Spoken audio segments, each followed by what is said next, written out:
The first thing Conrad Mangum did when he saw the woman in white sneakers was decide she did not belong. And the second thing he did was pick up the lobby phone and tell the police a stranger was refusing to leave his hotel. He did this in front of 40 guests, in a marble room with chandeliers the size of small cars. And he did it loudly, pointing one finger at a woman who had not raised her voice once. The woman watched his finger. She did not flinch from it. She had a quiet face and tired eyes and a way of standing very still, and she let him finish his sentence to the dispatcher before she said, in a voice so level it stopped two bellmen mid-step, that he might want to ask who she was before the officers arrived. He did not ask. That was the whole story in a way. He did not ask. Pull back now, 3 weeks, to a Tuesday with rain on the windows and no police anywhere near. Tamara Quarles owned 41 hotels and could not sleep in any of them. She had learned this about herself slowly. The way you learn a knee will not bend the way it used to. The beds were good. The rooms smelled of nothing, which was the most expensive smell in the world. But she lay awake in them, counting the things her late husband had built, and the things she suspected someone was now quietly taking apart. And counting did not bring sleep. It brought the opposite. So she had taken to driving. She drove a 9-year-old Honda with a cracked cup holder and the inspection sticker peeling at one corner. She kept it in a long-term lot under a different name, and she paid the fee in cash. Her assistant thought she used a car service. Her board thought she was semi-retired and grieving and harmless, which suited her. Because 2 members of that board were the reason she could not sleep.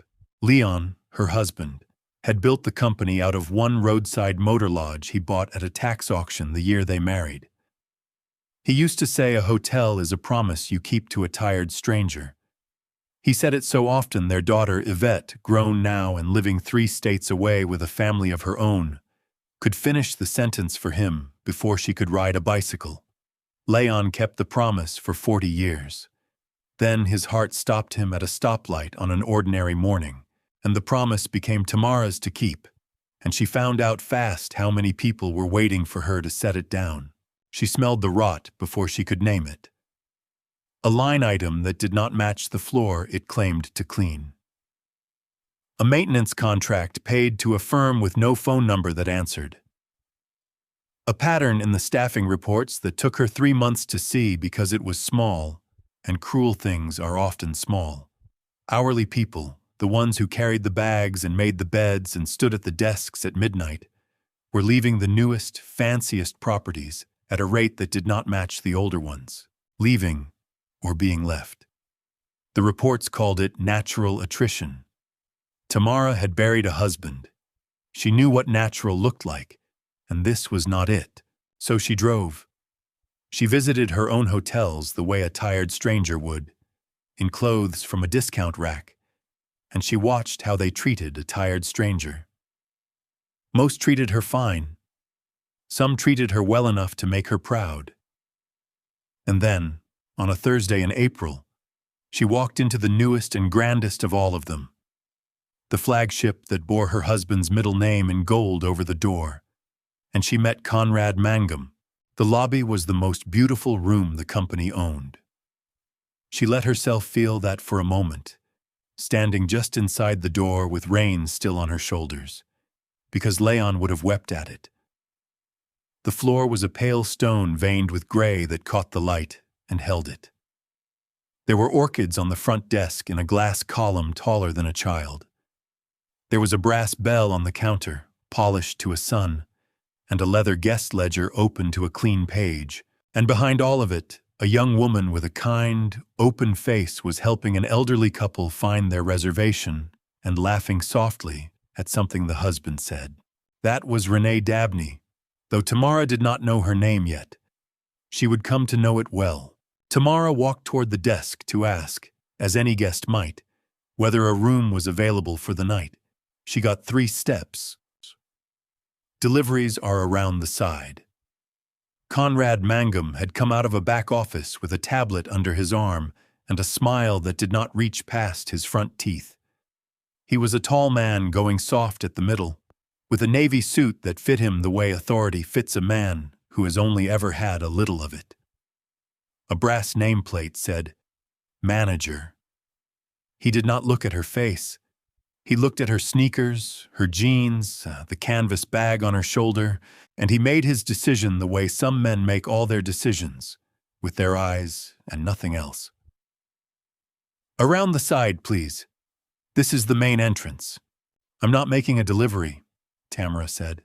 "Cantu, this is a private lobby for registered guests." He said private like it was a wall he was building one brick at a time. "Is there something I can help you locate?" "The bus shelter is 2 blocks down, on the avenue." Renee Dabney looked up from the elderly couple. Something crossed her face. She opened her mouth. "Renee." Mangum did not raise his voice. He didn't have to. "Finish with your guests." Tamara felt the old thing rise in her, the thing she had spent 60 years learning to hold. She had been a girl in a town that had a side of the street for her and a side for everyone else. She had been a young teacher told to use the rear door of a building she taught in. She knew this room. She had stood in 100 versions of it, and she had learned, in a way that cost her, that the loudest thing she could do was almost always to say nothing and remember everything. "I'd like to inquire about a room," she said. "We're fully committed tonight." He had not checked. There were, she happened to know, 62 rooms unsold, because she had read the occupancy report that morning in her car. "I'd suggest one of the properties out by the interstate. They'd be more in your range." "In your range." He turned away as if the matter were closed, as if she were already gone. And that was when Tamara saw the paper. It had slipped off the front desk, or off his tablet, or out of a folder, she could not tell which, and it had come to rest near the base of the orchid column, face up on the pale stone. A single printed page. She would not have looked twice except that her own name was on it. Not Tamara. The company name. Leon's name in the gold letter font over the door, printed small in the header of a document titled, "In the bloodless language these things always use. Flagship Staffing Alignment, Phase 2. Below it was a list. She could read the top of it from where she stood, and her teacher's eye, trained on 40 years of class roles, took it in fast. Names, job titles, a column of dates, all in the next 90 days. And at the head of the page, a line of small type that named the firm receiving a transition consulting fee, a firm called Crescent Hollow Advisory, which Tamara had never approved, never heard of, and had spent 3 months trying to find. The cruelty and the theft. On one page, on her floor. She did not bend to pick it up. She let her bag slip from her shoulder, crouched as if to write it, and with 2 fingers turned the page enough to read the second line, and the third. And then she photographed it with the phone in her palm in a single motion she had practiced on nothing, because she had not known she would ever need it. And she stood, and she put her bag back on her shoulder, and she said nothing at all. Was there something else? Mangum had turned back. His eyes went to the floor, to the paper, and a flicker of something crossed him.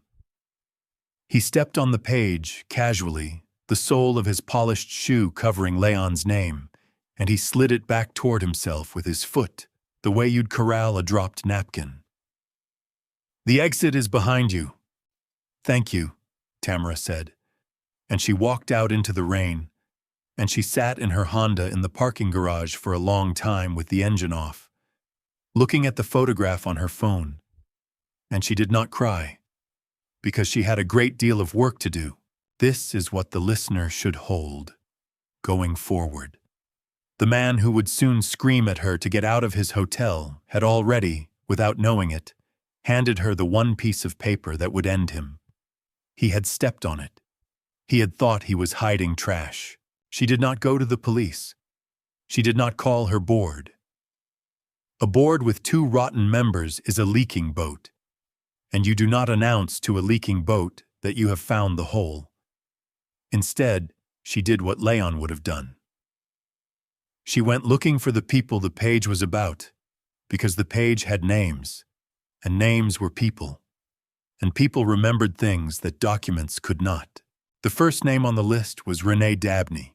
Tamara learned, over the next several days, working from a coffee shop with a laptop and a burner email, that Renee Dabney was 29 years old, that she had worked the front desk for 2 years, that the guests left comment cards asking for her by name, and that she was, according to the staffing alignment document, scheduled for transition in 6 weeks. She learned that Renee had a mother on dialysis and a younger brother she was putting through a trade program, and that she had taken extra night shifts since January, and that her supervisor's notes, which Tamara could read because she could read anything in her own company if she knew where to look, were full of praise that had been overwritten in a different hand with a single repeated word: alignment. She also learned who had written that word. The hand belonged to a man named Marshall Lambeth, regional director, hired 18 months ago over Tamara's signature when she was too deep in grief to read what she was signing. Lambeth reported to the board. Lambeth had a corner office 4 floors above the flagship lobby and a quarterly bonus tied to something the documents called margin recovery through workforce optimization, which Tamara now understood, sitting in a coffee shop in borrowed clothes, meant firing the people Leon had hired and routing the savings through a firm that did not exist, into pockets she had not yet identified but intended to. She went back to the hotel on a Friday. Not to the desk. To the loading dock, the side door Mangum had pointed her toward, where she found, as she'd hoped, a man on a folding chair with a thermos and a radio and the particular patience of someone who has stood watch for a long time. His name was Vernon Roundtree.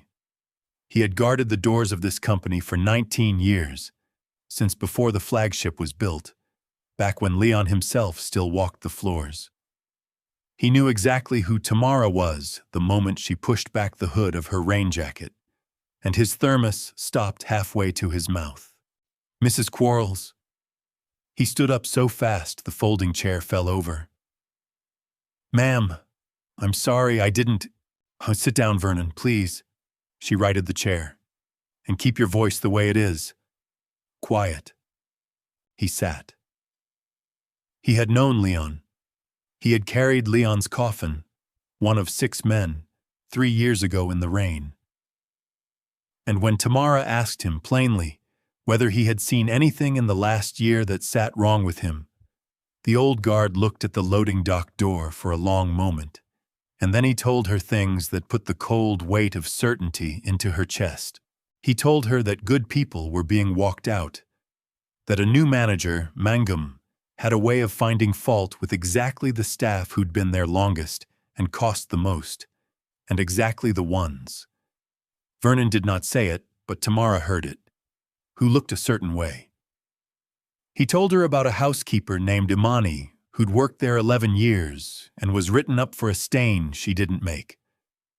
He told her that the consulting men came on Thursdays and never carried anything in or out, and that the new policy, the one nobody would put in writing to him, was that anyone who looked like they were just resting in the lobby, just sitting, just being, was to be moved along.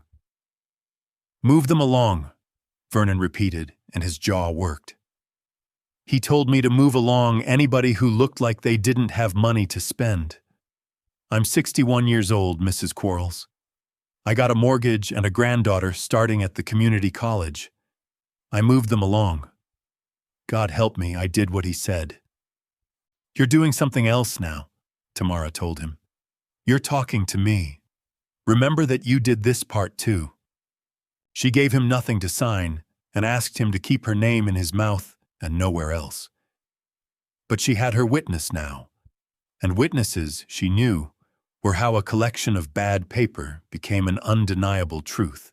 The cold pressure she had built turned hot 4 days later, and it turned hot because of Renee Dabney. Tamara had come back a third time, against her own better judgment, because she could not stop thinking about the young woman at the desk and the word written over her name. She came at the slow part of the afternoon, and she took a chair in the lobby seating area, in the deep cream upholstery near the window, and she ordered nothing, and she watched. She was, she knew, exactly the figure Mangum had instructed Vernon to move along. A woman with a canvas bag, sitting, spending no money, taking up a chair. She watched Mangum cross the lobby toward the desk where Renee stood. She watched him lean over the counter and say something. She was too far to hear it, but she did not need to hear it, because she could read Renee's face. And Renee's face was the face of a person being told, in front of guests, in front of the orchids and the brass and the gold letters, that she was a problem. What Mangum said, Tamara would learn later from 3 different people, was this. He told Renee Dabney that her attitude was hurting the brand. He told her that the lobby was not a place for personality. He told her when she asked quietly what she had done, that she could be replaced by the end of the month, and she would do well to remember it. And then, because there was an elderly guest at the desk who had asked Renee a kind question and gotten a kind answer, Mangum told Renee to take her break in the back and send out someone, his exact words, who fit the room.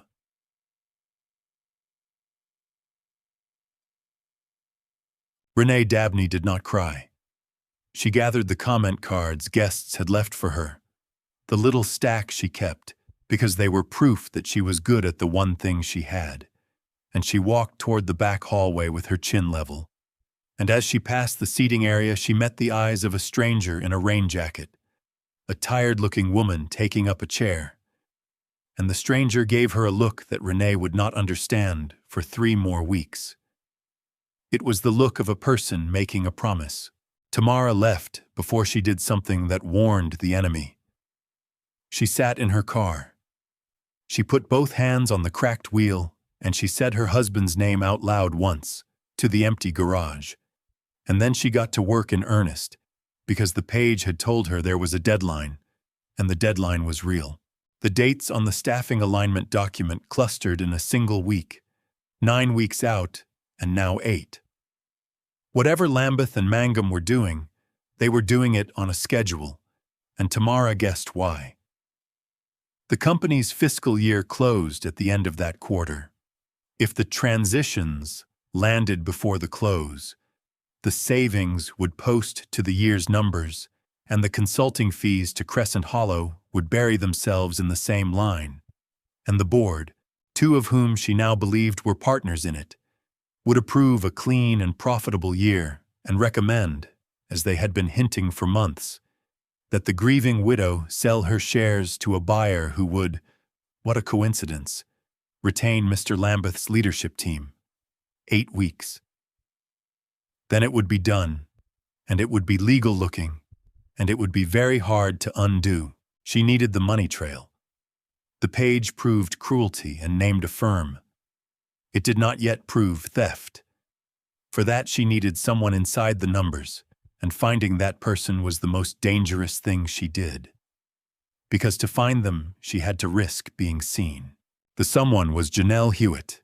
Janelle Hewitt was a payroll analyst, 34, 3 years with the company, and she sat in a beige cubicle on the 4th floor, processing the very transactions Tamara needed to see. Tamara could not simply summon her. A summons would travel up to Lambeth. So she did something slower and stranger. She emailed Janelle from the burner account as a stranger, with the photograph of the staffing page attached and a single question. Do these consulting fees match any service you can find a record of? She expected nothing. People do not answer strangers about their employers. But Janelle Hewitt, it turned out, had been losing sleep too. She had been signing off on Crescent Hollow advisory invoices for a year, fat ones paid promptly, against deliverables she had never once seen. She had asked her supervisor about it in the spring, and been told to process them and not editorialize. She had a folder on her own machine, kept quietly, of every invoice and every blank deliverable, because some instinct told her that one day someone would ask, and she did not want to be the one who had simply gone along. Janelle wrote back. Then Janelle and the stranger wrote back and forth for a week, carefully, neither saying who they were, and by the end of it, Tamara Quarles had the money trail. Crescent Hollow Advisory was registered to a holding company. The holding company was registered to a name Tamara recognized, because it belonged to the brother-in-law of one of the two board members she did not trust. The PAC consulting fees were the savings from firing Leon's people, laundered 1/4 at a time into the pockets of the men who were arranging to push Tamara out. The cruelty paid for itself. That was the whole machine. They fired the people Leon promised to keep, and they used the money to steal the company that made the promise.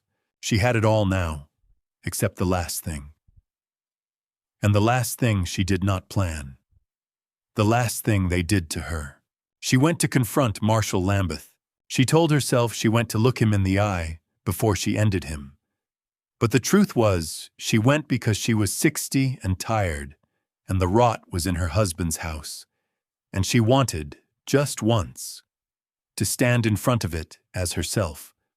She made an appointment under her real name, Tamara Quarles, board chair, and she watched Lambeth's face when his assistant showed her in, and she watched him not recognize her, because he had never met her, because in 18 months he had never once thought it necessary to meet the woman whose company he was hollowing out.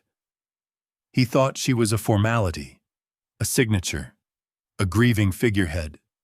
Mrs. Quarles. He was smooth, gray-templed, in a suit that cost more than Renee Dabney made in a month. What an honor.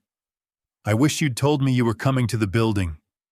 I'd have arranged a proper, "Tell me about Crescent Hollow," Tamara said.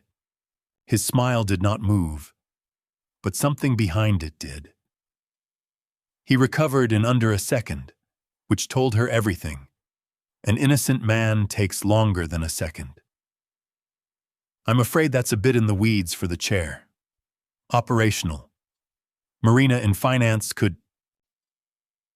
Tell me about the staffing alignment, she said. Phase 2. Tell me why the people my husband hired are being walked out the side door of the building with his name on it. And tell me to whose pocket the savings go. For a moment, just a moment, Lambeth looked at her with the calculation of a man deciding whether to be caught or to be bold. And he chose bold, because bold men in rooms with no witnesses usually do. He leaned back. He let the smile go cold. The company, he said, has a brand to protect. The flagship is a luxury asset. Its public spaces need to reflect that. We're refreshing the floor to fit the clientele we want. That's not cruelty, Mrs. Quarles. That's business. Your husband, God rest him, ran a fine regional chain. But this is a different league, and the floor needs to feel like the brochure. He spread his hands. Some interruptions to the look simply have to be managed. I'd have thought a woman of your background would understand that better than anyone. A woman of your background. He meant it as a knife, and he did not even know which way it cut. Tamara Quarles, who had used the back door of buildings she owned the front of now, looked at this man explaining to her, with a brochure in his mouth, why the people who looked like her did not fit the look, and she understood that he had no idea who she was. He saw a figurehead. He saw, she realized, exactly what Conrad Mangum saw in the lobby. The same blindness, 4 floors up, in a better suit. She did not show him the photograph. She did not threaten him. She thanked him for his time, which confused him, and she left. And Marshall Lambeth, certain he had managed her, made the call that destroyed him. He called Conrad Mangum, and he told him the chair was a problem, that she was sniffing around the floor, that if a woman matching her description ever turned up downstairs again, she was to be moved along hard, made an example of, so the staff understood that no one, not even a board member with sentimental ideas, was going to interrupt the refresh. He did not give Mangum a photograph. He gave him a description. Older black woman, plain clothes, asks questions. Get rid of her. He had just told his attack dog to bite the owner, and he had described her by her skin, now the failure. The listener should sit in it, because Tamara sat in it, and it was real. Her plan had been patient and good. Gather the evidence, present it to the full board in the quarterly meeting in 2 weeks, with the money trail and the witnesses, and end the scheme cleanly, legally, with no spectacle, the way Leon would have. It was the right plan. And it fell apart on a Thursday afternoon because she could not stay away from the lobby one more time. She told herself she went to see Renee, to find a quiet moment to tell the young woman to hold on, that help was coming, that she would not be transitioned anywhere. She knew it was a risk. She did not know Lambeth had described her to Mangum that very morning. She walked into the lobby in her rain jacket and her white sneakers, and Conrad Mangum looked up from the front desk, and a description clicked into place behind his eyes, and he smiled the smile that did not reach his teeth. "Ma'am," he came around the desk. "I'm going to have to ask you to leave. I'd like to speak with Ms. Dabney, please." Tamara kept her voice even. "Just for a moment. Ms. Dabney is working. You need to leave. Now." He was close now, between her and the desk, and his voice was climbing, and she understood with a sinking certainty that this was not the same man being merely rude. This was a man who had been given an order and a description and a reason to perform. "You've been told before this is a private lobby. You don't have a reservation. You don't have business here. And frankly, we both know why you keep coming around. So I'm going to say it once more so everyone can hear me. Get out of my hotel." The lobby went still in the way crowded rooms go still, conversations dropping one by one. A man near the orchids lifted his phone and began, quietly, to record. That man was Spencer Goins, a guest checking out, and he would matter very much in about 4 minutes. But right now he was just a stranger with a camera and a feeling that something was wrong. "This is not your hotel," Tamara said. "Excuse me?" "I said this is not your hotel." She did not raise her voice. That was perhaps the most frightening thing about her, that she did not raise it. "You should ask who I am, Mr. Mangum, before you do the next thing you're about to do." And the next thing he did was pick up the lobby phone. He called the police. He did it looking right at her, performing for the room, his finger out and pointing. He told the dispatcher there was a woman refusing to leave the property, possibly disturbed, that she was trespassing and would not identify herself, and that she had been warned multiple times. He said she was making guests uncomfortable. He said, and Spencer Goins's phone caught it clean, "I want her removed. I own this floor, and I want her off it." Behind the desk, Renee Dabney had gone white, one hand pressed flat to the marble. Vernon Roundtree had appeared at the edge of the lobby, drawn by the noise, and was standing very still, an old man at the worst moment of a 19-year career, watching his employer call the police on the widow of the man whose coffin he had carried. And Vernon was doing the arithmetic of his mortgage and his granddaughter's tuition against the thing he knew he had to do.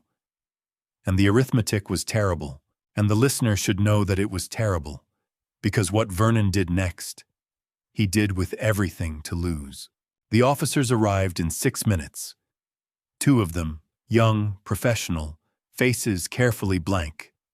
And here is where it should have ended in disaster, because Tamara Quarles, board chair and owner of 41 hotels, reached for her wallet, and found that in her rush to keep her cover, she had left her real identification in the Honda, 4 levels down, under a different name on the lot ticket, and she had nothing on her but cash and a burner phone. And when the officer asked her, not unkindly, if she could show some ID, she could not. "I own this company," she said. And even in her own ears, it sounded like exactly the thing a disturbed trespasser would say. Mangum's face did something then, a small, satisfied settling, because he had heard people say wild things to police before, and he knew how this looked. "She's been told repeatedly to leave," he told the officer. "She has no reservation, no ID, and she's been harassing my staff for weeks. I'd like her removed, and I'd like it on record that we asked nicely." "Ma'am, I'm going to need you to step outside with me while we sort this out," the officer said, and his hand came up, not roughly, just a gesture toward the door, and the whole beautiful marble lobby that bore her husband's name turned its 40 faces toward Tamara Quarles and waited for her to be walked out of it like a thief. She had lost. In that moment, completely, she had lost. The plan was for 2 weeks from now, in a boardroom with paper. Not this.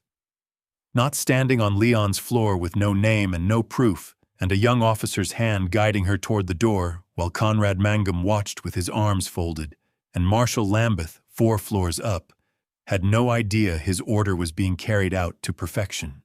She felt the whole thing slipping. The deadline, the people, the promise, all of it, sliding off the counter like a dropped page onto the cold stone.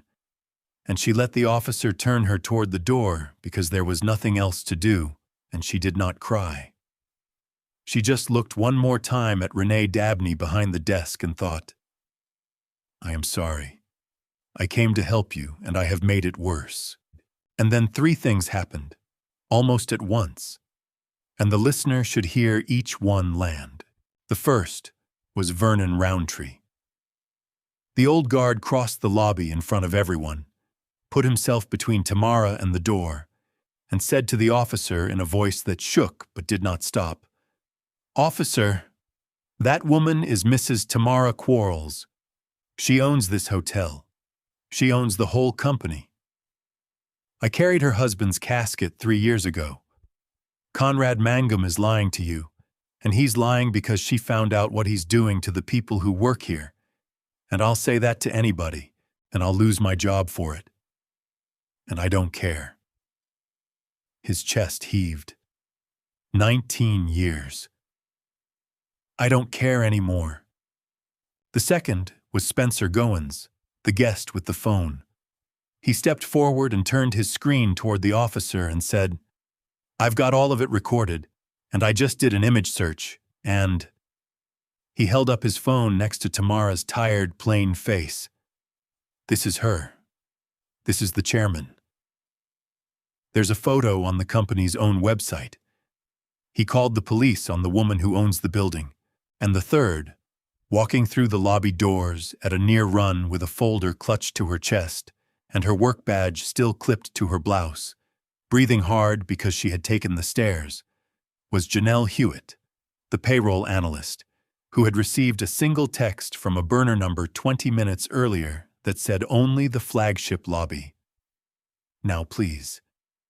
And who had grabbed the folder she had been quietly building for a year and run, knowing it might be the end of her job, knowing she was about to put her name on the most dangerous thing in the building. She had never met the stranger she'd been emailing. She did not know, until she burst through the doors and saw the police and the crowd and the older woman in the rain jacket, that the stranger was the owner.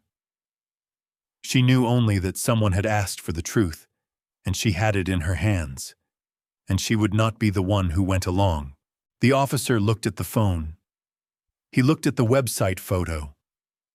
He looked at the woman in front of him, plain-clothed, tired, level, and at the manager with his arms folded, and the officer's blank face began, slowly, to change. "Sir," he said to Mangum, "is this woman the owner of this hotel?" That's absurd, Mangum said, but his voice had gone thin. Look at her. She's been... He doesn't know, Tamara said quietly. And now, finally, she let the room hear something other than calm.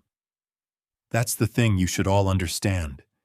He doesn't know who I am, because he never once asked. He looked at me and decided. He decided 3 weeks ago, the first day I walked in, and he never once asked my name. She turned to the young officer. My identification is in my car, 4 levels down, under the name Imani Brooks, which is the name I drive under so I can visit my own hotels and see how they treat a stranger. If you'll walk down with me, I'll show you. And while we walk, this young woman is going to open that folder, and Mr. Mangum is going to wish very much that he had asked. This was the peak, and it came in pieces, the way the truth always does. The lobby had filled. Word travels in a hotel faster than anywhere on earth. Guests had drifted in from the bar and down from the mezzanine, and the staff had come out from the back, the housekeepers and the bellmen and the kitchen runners, drawn by the impossible rumor that the manager had called the police on the owner, and they ringed the marble room and they watched. Tamara did not raise her voice for any of it. She had Janelle set the folder on the front desk, on the cool stone, beside the brass bell, and she opened it herself, 1 page at a time, and she let each page speak before she turned to the next. The first page was the staffing alignment document, Phase 2, the one Mangum had stepped on. She laid it flat, and she let the room read the header, Leon's name in gold letter font, and the title and the column of names, and she said, "These are the people this hotel was planning to let go in the next 8 weeks. Renee Dabney is on this list." She looked at Renee, whose hand was at her mouth. She is on this list because guests ask for her by name, and that, to the men who wrote this, is a problem to be managed. She turned the page. A pause. She set 1 finger flat on the brass bell, just resting it there. An old habit from a 1-room schoolhouse she had not thought about in 40 years. The way she used to touch the bell on her desk before she called a class to order. The room was so quiet you could hear the rain. The second page was a Crescent Hollow advisory invoice, and beside it, in Janelle Hewitt's careful folder, the blank space where a deliverable should have been. This firm, Tamara said, has been paid almost $2 million over the past year for consulting services that no one in this company can find any record of. I have been looking for those services for 3 months. They do not exist. The invoices are real. The work is not. She turned the page. She let her hand leave the bell, and the small brass sound of her fingers lifting away was the only sound in the room, and she let that be the pause, and the room held its breath through it.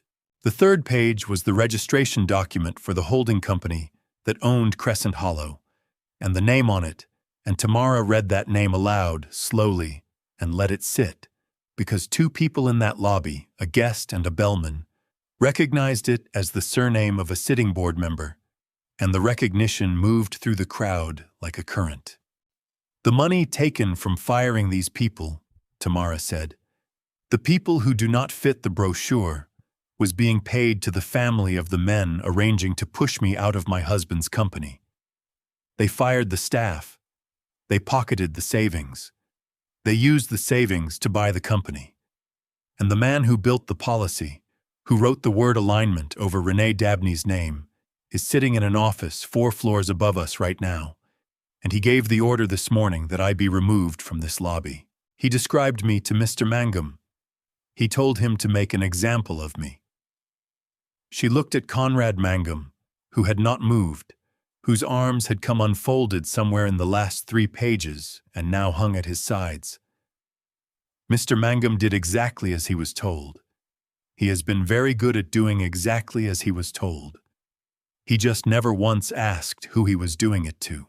She closed the folder. You called the police on me. she said to him, not cruelly, almost gently, which was worse. You stood in the lobby of a hotel I own, in front of the people who work for me, and you told them to get me out of your hotel. So I'm going to give you what you asked for, Mr. Mangum. Someone is going to be removed from this floor today. But it isn't going to be me. Conrad Mangum, in the last useful moment of his employment, did the thing that men like him always do at the end, which is to reach for the only authority he had ever really held. Marshal Lambeth hired me, he said. I was following directives. Whatever this is, it's his. I just run the floor, I do what Regional tells me, and in saying it, in front of 40 guests and 2 officers and a phone still recording, he hung the whole thing around Lambeth's neck and his own. And Janelle Hewitt, standing beside the folder, said quietly, I can confirm those directives came from his office. I've processed them for a year, and the machine, having no more parts to hide behind, indicted itself. The dominoes fell over the following weeks, each one a real moment, not a summary. Spencer Goins' video went up that night, and by morning, 4 million people had watched a hotel manager call the police on the woman who owned the hotel, and watched an old security guard step in front of her and risk everything, and watched a payroll clerk run in with a folder. And the clip did not make Tamara famous. She refused every interview. But it made the truth public in a way no boardroom ever could. The board met in emergency session within the week. The 2 members tied to the holding company resigned before they could be removed, and the registration documents went to the state attorney general and to federal regulators, and Crescent Hollow Advisory, which had never employed a single consultant, became the subject of an investigation that is, as these things go, still ongoing, with the word fraud now attached permanently to 2 surnames that had once been printed on the company's letterhead. Marshal Lambeth was gone by the end of that same week, escorted from his corner office by the same kind of quiet walk he had arranged for so many others, and his name now lives only in the case file and in the memory of the people he tried to erase. His margin recovery through workforce optimization was rewritten by Tamara's own hand into a single posted page at every property, headed with a sentence Leon used to say, that a hotel is a promise you keep to a tired stranger, and below it, the plain rule that no person resting in any lobby of the company would ever again be moved along for the crime of being read as poor. Conrad Mangum was walked out the same afternoon as the lobby confrontation, through the side door he had once pointed Tamara toward, and he did not work in hospitality again, because the video followed his name wherever it went. And the thing he had said, "Get out of my hotel," became the thing the internet said back to him for a long time. His family, a wife, and a household 3 states removed from any of this, learned what he was on the news like everyone else, which is its own quiet ripple, and the listener may sit with that or not. And the people the list had named did not fall. They rose. Renee Dabney was promoted within the month, not to a role the company had to invent, but to a real one. Training every new front desk hire in the entire chain in the thing she had always done naturally and been punished for, which was treating a tired stranger like a promise. Her mother's dialysis kept its insurance. Her brother finished his trade program. She keeps in a drawer in her new office the little stack of guest comment cards with her name on them, and she does not need them anymore, but she keeps them. Vernon Roundtree did not lose his job. He kept it, and he kept his pension, and his granddaughter finished at the community college, and at the next company gathering, Tamara Quarles asked him, in front of everyone, to say a few words about Leon, and the old guard stood up and could not get through them, and no one minded. Janelle Hewitt, the analyst who built a folder for a day she hoped would never come, and then ran it down 4 flights of stairs when it did, was given the job of overseeing the very promises she had once watched the company break, a new role with a plain title and real authority, reporting to no one but the chair. She had taken the largest risk in the building for a stranger, and the stranger turned out to be the owner, and the owner did not forget it. And Spencer Goins, who only meant to check out of a hotel and instead lifted his phone, got a handwritten note and a standing room, any night, any property, for the rest of his life, which he uses because he travels for work, and he tells the story sometimes at the bar, and the bartenders never charge him. Tamara Quarles went home and slept. Not at the flagship. In her own bed, in the small house she and Leon had bought before any of the hotels, the one with the cracked driveway she refuses to repave because he poured it. She slept the whole night through for the first time in 3 years. A month later, she drove the old Honda to the flagship one more time, in the rain, in her white sneakers, and she walked through the front doors into the marble lobby, and Renee Dabney looked up from the desk and saw her and started to come around the counter, and Tamara held up a hand, just slightly, and walked to the desk like any guest, and set her canvas bag down on the cool stone. "I'd like to inquire about a room," Tamara said. Renee smiled, and her eyes were wet, and she said, "We have one ready for you, Mrs. Quarles. We always will." Tamara picked up the canvas bag. She did not say anything else. She did not need to. She rang the brass bell once, the way Leon used to, and she went up to bed. Have you ever been looked at and sorted before you opened your mouth? Decided about in a single glance by someone who never once asked your name? Tamara held her silence for 60 years and chose, even at the end, not to answer cruelty with cruelty, but with the truth, plainly laid on the counter. So here is the harder question. If you knew the truth would cost you your job, your mortgage, your standing, the way it nearly cost Vernon and Janelle, would you still cross the floor and say it out loud? Tell me in the comments about a time you stayed quiet, or a time you didn't. If this story moved you, subscribe and stay a while. Like it so it reaches someone who needs it tonight, and share it with the one person you know who would have crossed that floor.